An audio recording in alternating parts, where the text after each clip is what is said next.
Okay, can we start? Okay, let's start. Rina and Wayne. Yeah, coming. Okay. Alright, let's continue with our logarithmic functions, derivatives of logarithmic functions. Okay. So last time round, okay, I stopped at try 9 part D. Am I right? So someone double check. Support me. Try 9 part D. Okay. So let's continue with part C and D. What is? Yeah.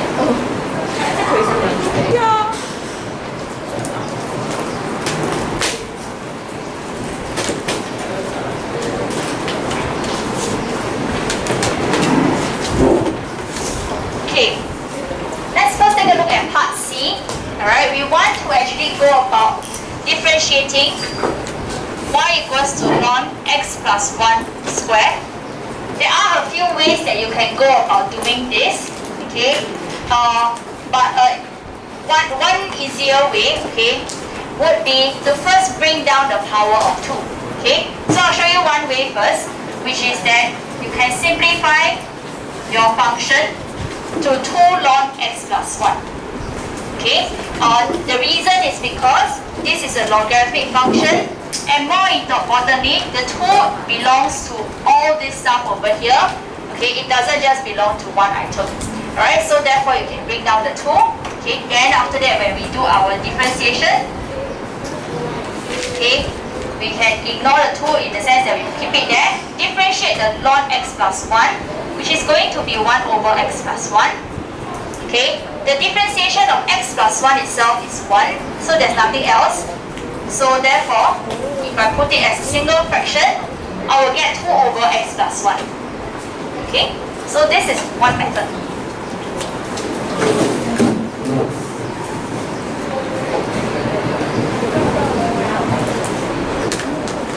Alternatively, what you could also do, which you should also learn, because it may not always be able to do it this way.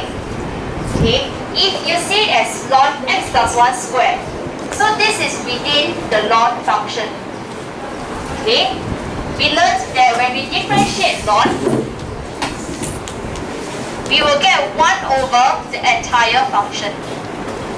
Okay, followed by the differentiation of x plus 1 bracket squared. So it will be looking at times 2 x plus 1 power of 1 times 1. Okay, so your chain rule, bring down the power minus 1, differentiate this is 1. Okay, I'm just being very clear over here, that's why I put in the 1s. Otherwise, you could also consider not putting in the 1s.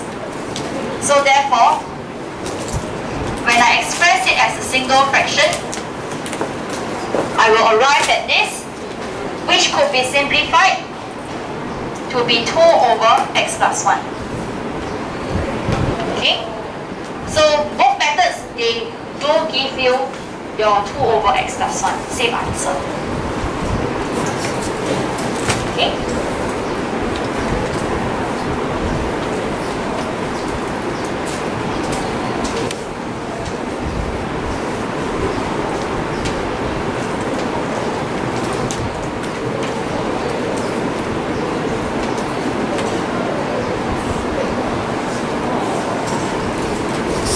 Okay, so you find that in this case, right, when you do it like that, it will be slightly simpler in terms of differentiating.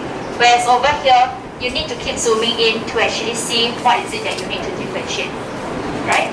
So in part D, if I were to use the method that is alternative one over here, the purple one, and I apply to this, okay, you may find that it is a bit difficult because I would actually be considering dy over dx as 1 over this entire thing, which you need to be careful about the fraction line, the length of the fraction line, and then you have to go and differentiate this part over here. Okay, so times differentiation of this, which is going to be a challenge because it is going to be quotient rule and then product rule again, really very, very tedious. Okay, so I really don't recommend doing this method, okay, when you handle this. Okay, so therefore, alright, although but it can be done. Okay, just very, very tedious only. Okay, so when it comes to solving this one, what I would recommend instead is to try to simplify, break down the logarithm first by applying your logarithm laws. Okay, so your logarithm laws tells you that this is x squared sine x over x plus 1. We can see it as x squared sine x minus ln of x plus 1. Okay, so that's our very first logarithm law. Okay, then we take out the division and then make it into the difference of two logarithms. Then for this one, we can also break it up because it's a multiplication. Okay, so we could write it as ln x squared plus ln sine x minus ln x plus 1.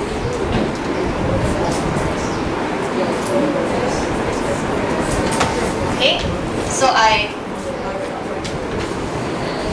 transfer this into this part here, while this multiplication gives us this. Okay, if you want to be precise, you may want to put in brackets so that you can see things better. Then when we differentiate, we are going to take 1 over x squared. Okay, differentiate our x squared is 2x, so 2x over here. Then ln sine x, when you differentiate it, sine x go to the bottom. Differentiation of sine x is cosine x. Okay, while ln x plus 1, x plus 1 goes to the bottom. Differentiation of x plus 1 is 1. Okay. You could in fact simplify this further. This gives you 2 over x. Cosine over sine gives you cotangent. And then over the other side, you get 1 over x plus 1. Any questions?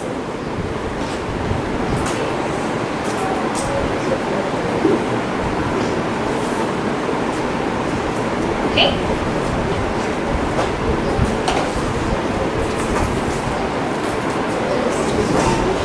If there are no questions, I'd like you to give this a try for the next 15 minutes.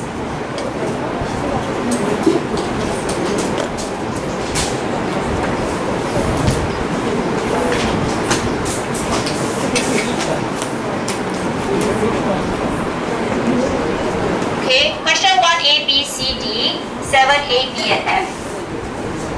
Okay, give you 15 minutes to do that.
all finished with the question ones.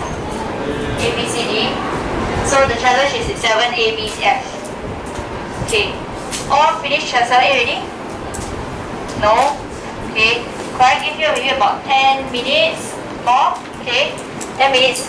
Then after that, I'll just maybe touch upon the question 7s. Okay.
done, or you all have give up already?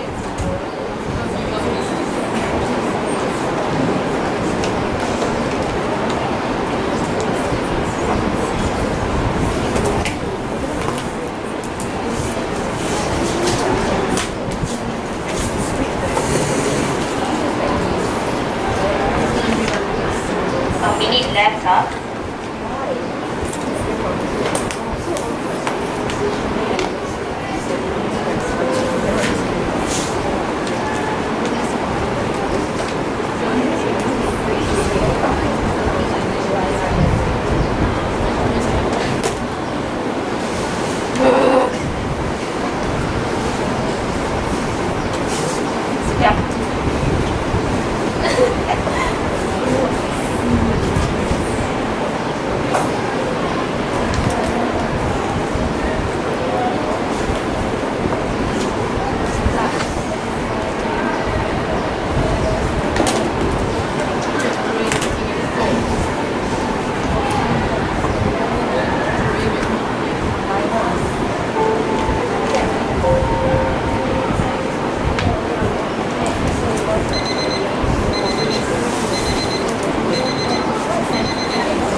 Presented to you the answers of 7A on the whiteboard.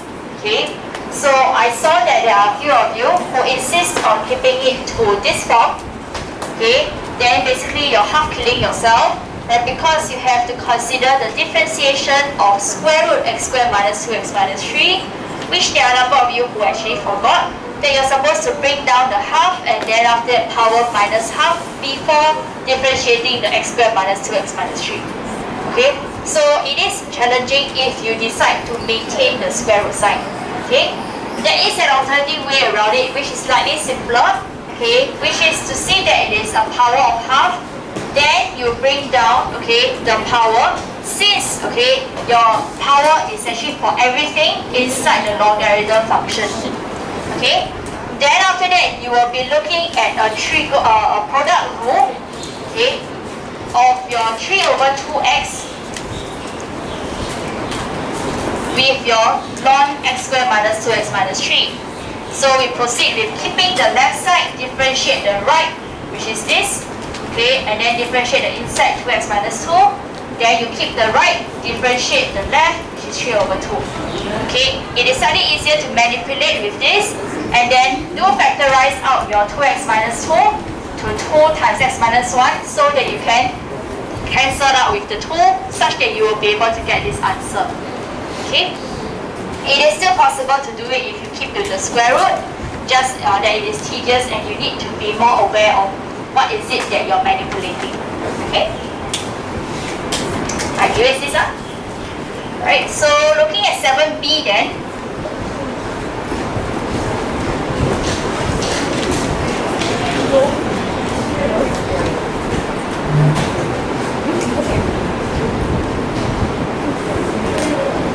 Okay, if I have ln sin x cosine x, you would be able, sorry, let this be y, okay? So your dy over dx, we will have 1 over sin x cosine x. Then it is left to differentiating sin x cosine x using your product rule. So keep left side sin x, differentiate cosine, you get negative sin x, plus keeping the right cosine x, and then differentiate sin x, you get another cosine x. Okay, then we can proceed with simplifying this. So you can use the rainbow method, your expansion. This one will multiply with this, plus this one multiply with this. Okay, or you could just go focus on simplifying the things in the bracket first. So this will give us negative sin square x, while this will give us cosine square x. Okay, do notice that this is cosine square minus sine square. It's not sine square plus cosine square, so doesn't equals to 1. So bring it in, you will have your sin x over cosine x, because this one can cancel out one of the sign. Keeping in mind the negative sign as well. Then this and this can cancel out one of the cosine. So we'll be left with 1 cosine x, and denominator is sin x. Sine over cosine is your tangent. Cosine over sine is your cotangent. Okay, so that's why we have this answer. Right? Then for the last one, definitely applying the logarithm laws would be better than to do it in a rigorous manner.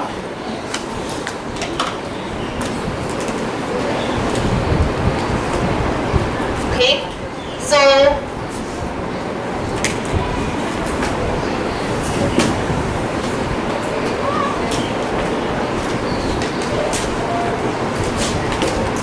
splitting this up, we will get ln x plus 2 cubed plus ln cosine 3x minus ln sin x, which is 3 ln x plus 2 plus ln cosine 3x minus ln sin x. Proceed with differentiation. We keep the 3 in the numerator. Differentiate ln x plus 2 gives you x plus 2. Ln cosine 3x will give you cosine 3x in the denominator. Differentiation of that will give you negative sine 3x. Not to forget to differentiate the 3x as well. You get a 3. Minus away, differentiate ln sin x, you get your 1 over sin x. Differentiate sin x, you get your cosine x. Okay? So on the numerators, they are all the differentiation of the logarithm, the things inside the logarithm function. So we simplify.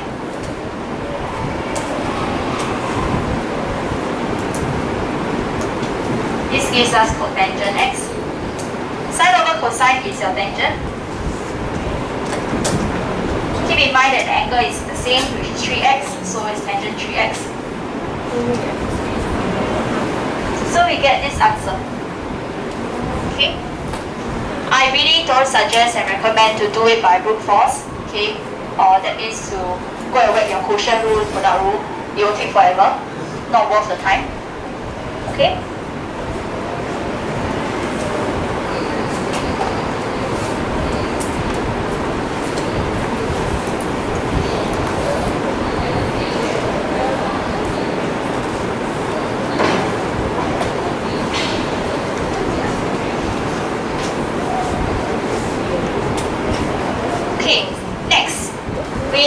Problem sums. Okay, so let's look at question 6 in your exercise 15.3 first. Okay, so I leave the question there, yeah.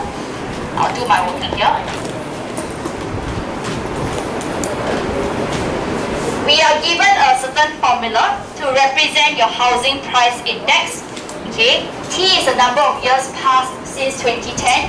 We want to show that P is an increasing function of T for 0 to 10 for T. Okay. So for increasing function, what must we have to show that it is an increasing function? We know what is an increasing function? One thing more than 0. dy over dx is more than 0. Okay, but in this particular case, we're looking at p and t, so we should be looking at dp over dt. Being more than 0. So let's first do our differentiation. dp over dt will be 0.1 plus 1 over t plus 1. Okay, so differentiation of 0.1t, you get 0.1. Differentiate ln t plus 1, you get 1 over t plus 1. Okay, so how do you go about proving that this is going to be more than 0? Alright? So we have to be aware about the interval of values that has been given to us regarding t.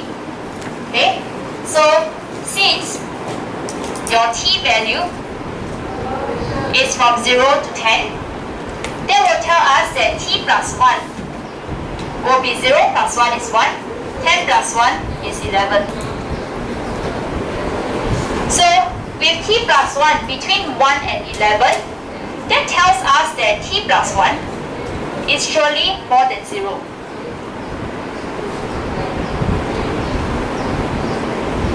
So if t plus 1 is more than 0, 1 1 over t plus 1 will also be more than 0.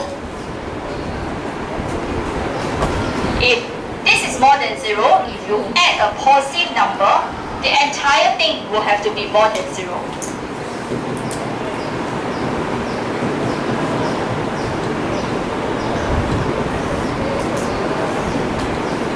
Okay, so that's how we prove it. Yeah. Say again. Can I slow down? Okay. Do you not catch anything? Oh, okay. So dp over dt will be 0.1 plus 1 over t plus 1, which is more than 0.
Moving on to question 9.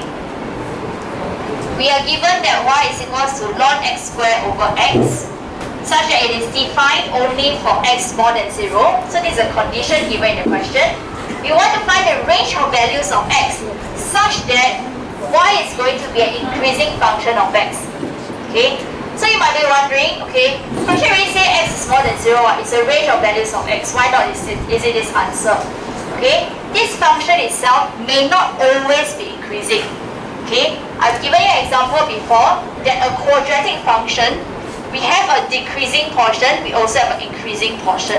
So if this were to be our y equals to x squared, right, it is only increasing when x is more than 0. Okay, so when x is more than 0, then our y is actually increasing. While if x is less than 0, our y is decreasing. Okay, so in this particular case, it's not always increasing, neither is it always decreasing. Okay, so that's why we want to find the specific range of values of x. Right? Nonetheless, we still have to go and find your dp your dy over dx, and then figure out, okay, when it is more than 0, what does that bring us? Okay, could I erase this part already?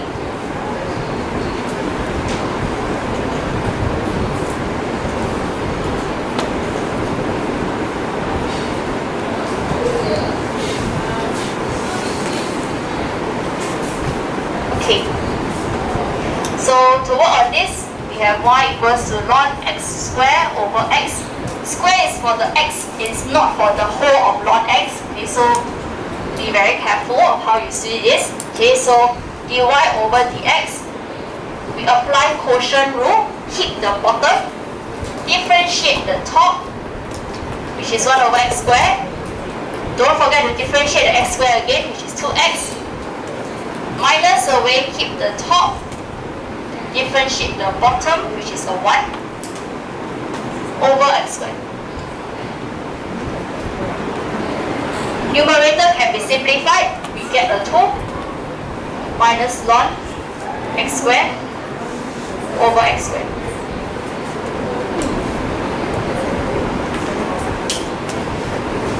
Okay.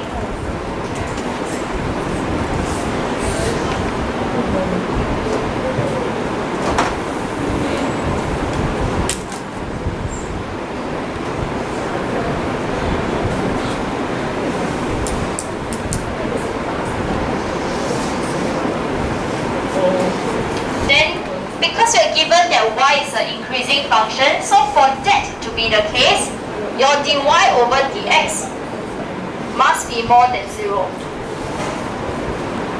Okay? So we need to pay attention to the details in our dy over dx. Because there are actually 3 components to it. We have the value 2, which is one component. We have the negative ln x squared, which is another component. And very importantly, it has a variable x. And the third component is the x squared. Okay? For this entire thing to be more than 0, there are a few possibilities for us to look at. Numerator positive, denominator must be positive. So that whole thing is positive. Otherwise, numerator negative, denominator must be negative. But we can eliminate that possibility because we know that x squared will surely always be more than 0 regardless of the value of x. Okay? So, we can say that since x squared more than equals to 0 for all real values of x, we will very well know that 2 minus ln bracket x squared must be more than 0. Okay? Our aim is to determine the range of values of x. So with 2 minus ln x squared to be more than 0, that is as good as saying 2 is more than ln x squared. Or if I were to flip that around, we are actually thinking about ln x squared less than 2. Okay? Ln x squared less than 2 can be rewritten as 2 ln x. And in fact, we are thinking and looking at ln x less than 1. Okay? Like I mentioned before, when we have a when we have a function, we cannot do the inverse on both sides. Inequality, we can only plus, minus, times, divide. We cannot take square root both sides, we cannot sine inverse, we cannot exponential, we cannot do any ln inverse or whatsoever. Okay, so what we got to do is to rely on graph. Okay, so knowing your graph shape is important. Logarithm graph shape is like this. This is the shape of y equals to ln x. It will intersect at here, okay, where by x is equals to 1, ln 1 is equals to 0. Okay? We want ln x such that it is lesser than 1. So that means this graph to be below a value of 1. Meaning to say, below the graph of y equals to 1. I want to know what is all this range of values here. Okay, following me so far? So, we must know what is this number. Okay, your logarithm graph goes to infinity over here, negative infinity over here. Okay, so it is definitely more than 0. Your x value will be more than 0, but it will be lesser than this value. So we will proceed to solve ln x equals to 1, because this is an intersection point. Okay, that will actually mean that x is equals to e to the power of 1, which essentially is e. Okay, so this is your logarithm form, change into index form. This is a natural log, so the base is e. E to the power of 1 is equals to x. So this number here is e.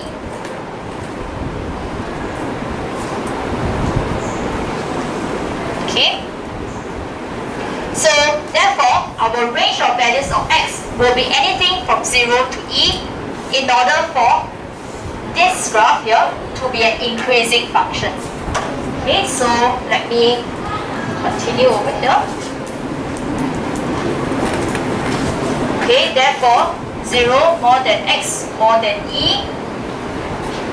Yep. So that y is an increasing function of x.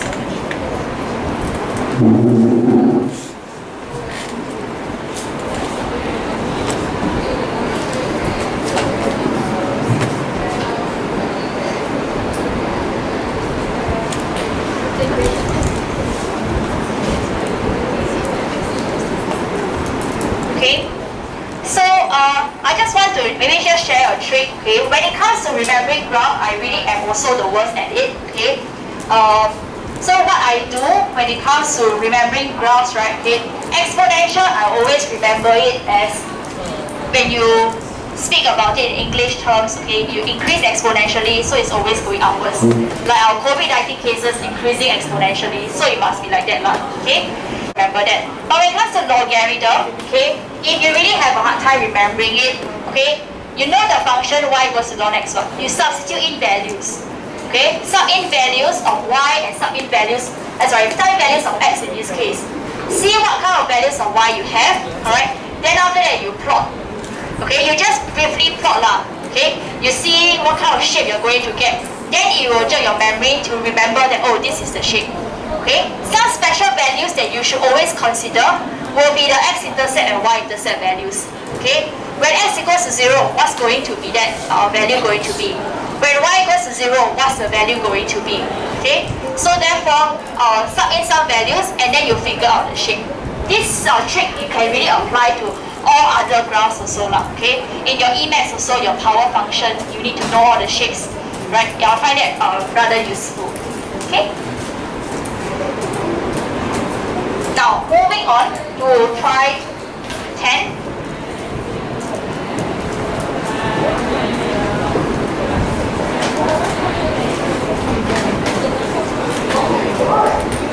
Okay, we have this equation, this curve. We want to find the gradient of C at the point where x equals to 3. We have done a lot of gradient questions already. We do our differentiation. There's no ink.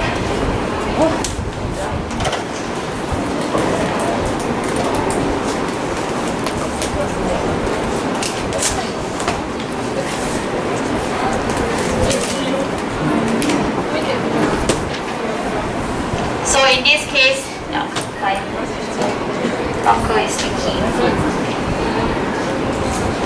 Okay, 1 over x e to the power negative 2x.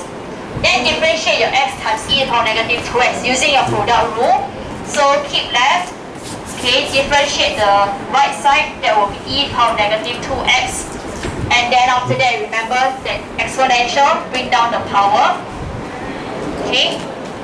As in not that bring down the power, but differentiate this one, then you get negative 2. Minus away 3, 3 minus x squared, negative 1.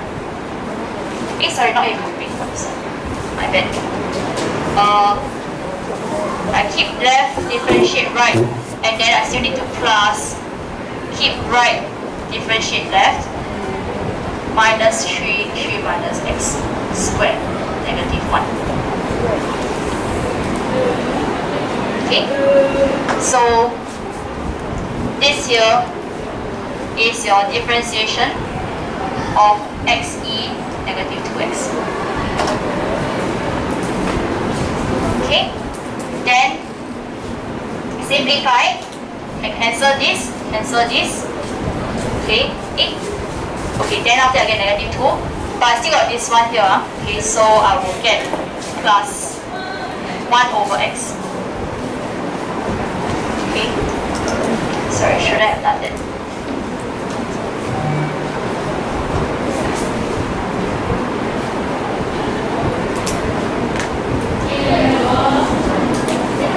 Okay, so this and this can cancel out, you get negative 2 here. Then this one bring in, this and this cancel out, you get 1 over x. You understand? Then plus 3, 3 minus x squared. Okay, so when x is equals to 3,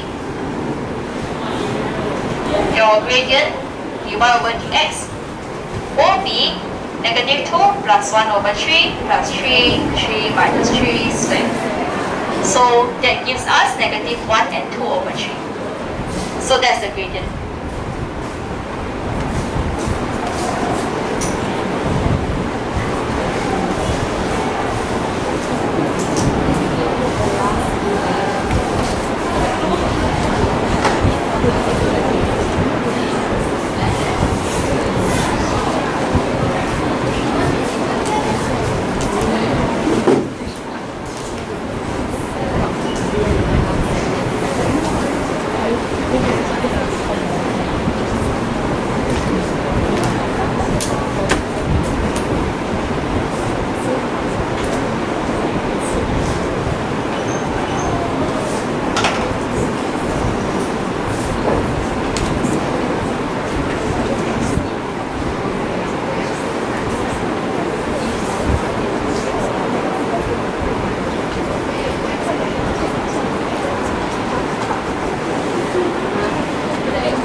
Okay, next for part 2. The number to C and P meets the y-axis at point A and x-axis at point B. Okay, we want to find the area of triangle OAB. Okay, so the curve C refers to this one here. We draw a diagram to help us understand the whole question. Okay, so you can draw any curve that you want. Alright, I think my curve is slightly wrong in shape, doesn't matter at all. Okay, at point P, let's say this is point P. This is the tangent. Sorry, let me adjust my point P there. Okay, so let's say this is the point P. This is the tangent. This is the curve. The normal is 90 degrees to tangent, which is here. Okay.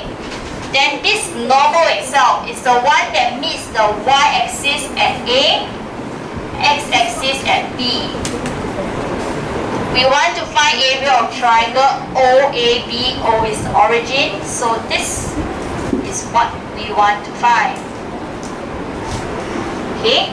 So this happens to be a 90-degree right angle triangle. Okay, so we could do our area of triangle either by coordinates, your shoelace method, or you can do half times base times height also can. Right? So more importantly, I need to go and find out what is the coordinates of A and B first. Okay? So in order to do that, I need to know what is even the equation of the normal. The equation of the normal relies on your gradient. Gradient can be found depending on the tangent gradient here, which we already know. We found it in earlier part I. So gradient of tangent at P, we found it to be negative 1 and 2 over 3, which is actually negative 5 and 5 over 3. So gradient of normal will be 3 over 5. Negative reciprocal. Okay?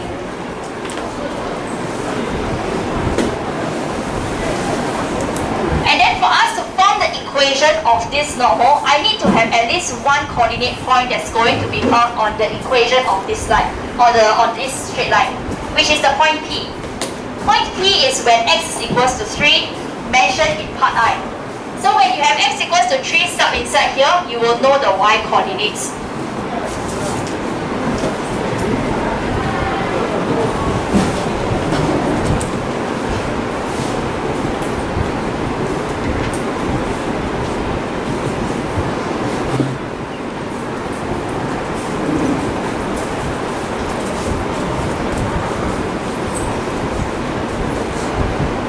So we get y to be equals to ln 3e to power negative 6. So the equation of the normal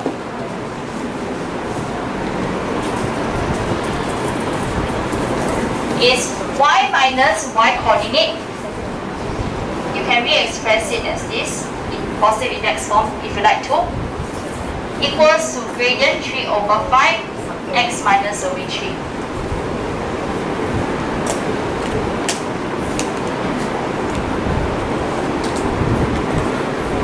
So y is equals to 3 over 5x minus 9 over 5 plus ln 3 over e power 6.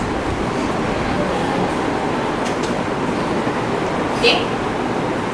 Point A essentially is the y-intercept value, or rather the y-intercept of this straight line. Okay.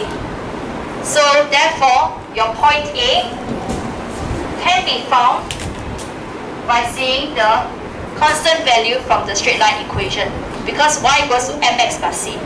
So when x is 0, okay, you will find that it is going to be left with this. So A has the point, has the coordinate 0, negative 9 over 5 plus ln 3 over e to the power 6. Okay, I'm just keeping things accurate and exact over here. That's why I did not use the calculator to compute. Then when y is equals to 0,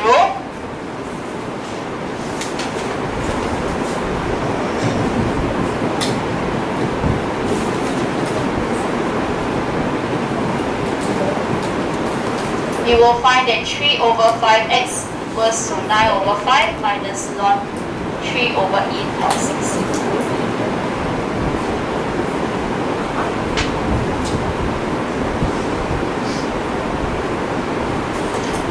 Okay, so x would then be 5 over 3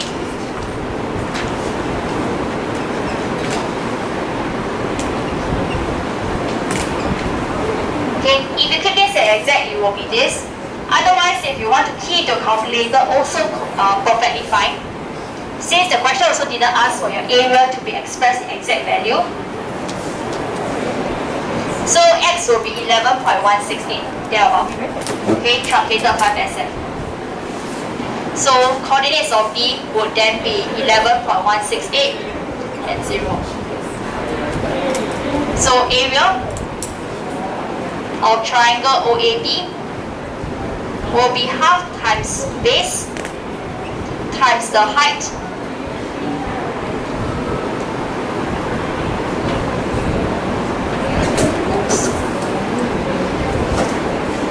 you get about 37.420 units square.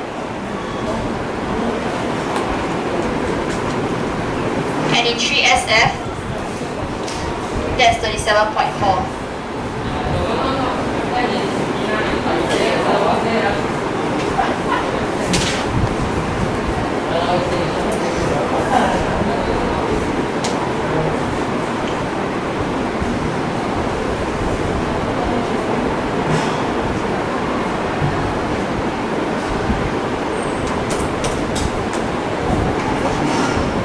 Okay.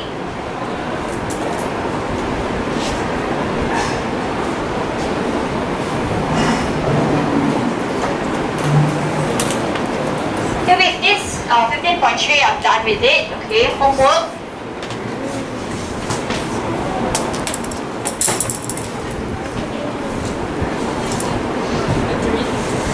Okay, all these questions.